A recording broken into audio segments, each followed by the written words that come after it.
കോഴിക്കോട് ഗോകുലം മാളിൽ തീപിടുത്തം. മാളിന്റെ അകത്ത് സ്ഥിതി ചെയ്യുന്ന നെസ്റ്റോ ഹൈപ്പർ മാർക്കറ്റിനുള്ളിലാണ് തീപിടുത്തമുണ്ടായത്. തീപിടുത്തത്തിൽ ആളപായമില്ല. ഫയർഫോഴ്സ് എത്തി തീയണച്ചു.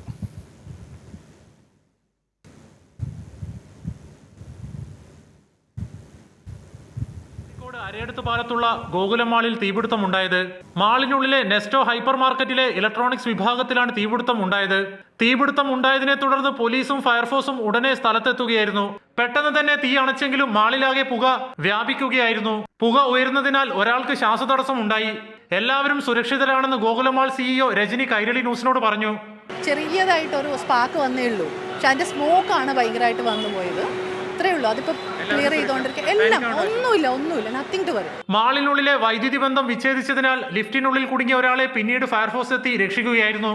നെസ്റ്റോലെ TV അതേപോലെ ഹോം തിയേറ്റർ പോലുള്ള സാധനങ്ങൾ വിൽക്കുന്ന സെക്ഷനിൽ ഷോർട്ട് സർക്യൂട്ട് സംഭവിച്ചതാണെന്നാണ് നമ്മളൊരു പ്രാഥമിക നിഗമനം. അത് അവിടെ ഫയർ സിസ്റ്റം കൃത്യമായിട്ട് വർക്ക് ചെയ്യുന്നുണ്ടായിരുന്നു. അതേപോലെ മറ്റു കാര്യങ്ങളൊക്കെ കൃത്യമായിട്ടുള്ളത് കൊണ്ട് നമുക്ക് പെട്ടെന്ന് തീ അണയ്ക്കാൻ സാധിച്ചിട്ടുണ്ട്. ഫയർഫോഴ്സിന്റെയും പോലീസിന്റെയും സമയോചിതമായ ഇടപെടൽ മൂലം വലിയ ദുരന്തമാണ് ഒഴിവായത്. കൈരളി ന്യൂസ്, കോഴിക്കോട്.